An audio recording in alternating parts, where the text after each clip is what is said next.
तो बच्चों, हम लोगों ने हिंदी ग्रामर का समास टॉपिक पढ़ा था, जिसमें हिंदी ग्रामर की समास टॉपिक की हमने परिभाषा पढ़ी थी और इसके भेद पढ़े थे। इसके भेद 6 होते हैं। अविर्भाव समास हमने पढ़ा था और समझा था।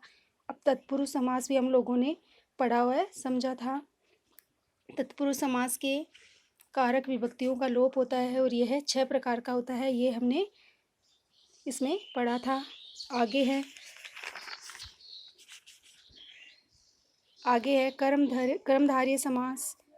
इस समास में पहले तथा दूसरे पद में विशेषण, विशेष्य अथवा उपमान उपमेय का संबंध होता है।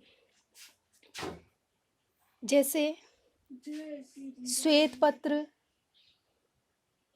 श्वेत है जो पत्र, महान पुरुष, महान है जो पुरुष, विद्याधन, विद्या रूपी धन, भवसागर, भवसागर का वो सागर रूपी, संसार रूपी सागर। इसमें है जो, है कि, ये शब्द आते हैं। इसमें शब्द की विशेषता बताई जाती है।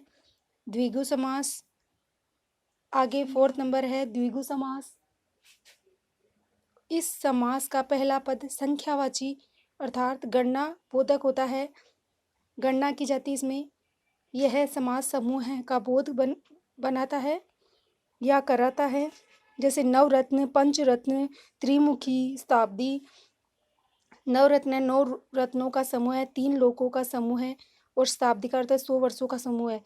पंचमुखी, त्रिमुखी और शताब्दी और जो भी 1 से लेके 10 तक की संख्याओं का इसमें बोध होता है, वह द्विगु समास होता है।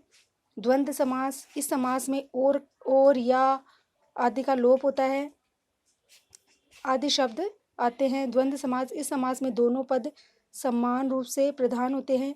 इसके दोनों पद योजक मतलब जुड़े हुए रहते हैं और या अथवा व एवं तथा आदि शब्द लगाए जाते हैं। जैसे रात दिन, रात और दिन, सीताराम, सीताराम, सीता और राम, लाभ हानि, लाभ या हानि, आयात निर्यात, आयात और निर्यात।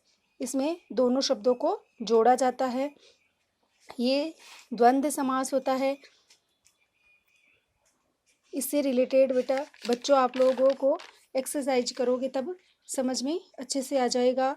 अपन ऑफलाइन क्लासेस में इसको अच्छे से रिपीट दोबारा से रिवीजन करेंगे। इसका बहुब्रीहि समास आगे का लास्ट का समास है।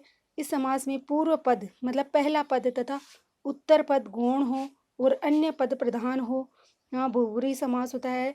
इस समास में शाब्दिक अर्थ को छोड़कर मतलब जो शब्द प्रकट करता है उस अर्थ को छोड़कर एक नया ही अर्थ निकलता है, वह बहुब्रीहि समास होता है। जैसे समस्त पद है, आप लोगों को दे दिया नीलकंठ, तो आप लोग करोगे नीला है जो कंठ अर्थात भगवान क्या होता है, शिव, मतलब शिव है, अलग ही अर्थ निकल करके सामने आया है इसमें। त्रिलोचन, इसका अर्थ अपने को लग नहीं रहा था कि भगवान शिव आएगा, लेकिन इसमें 3 है लोचन जिसके अर्थात भगवान शिव। हंस वाहिनी, हंस है वाहन जिसका अर्थात माँ सरस्वती। 2-4 एग्जाम्पल और करोगे तो बच्चा आप लोगों को समझ में अच्छे से आएगा। ये आगे अपना ये समास का टॉपिक आज पूरा हो गया है। इसको अच्छे से समझना एंड अपनी नोटबुक में राइट करना। Thank you.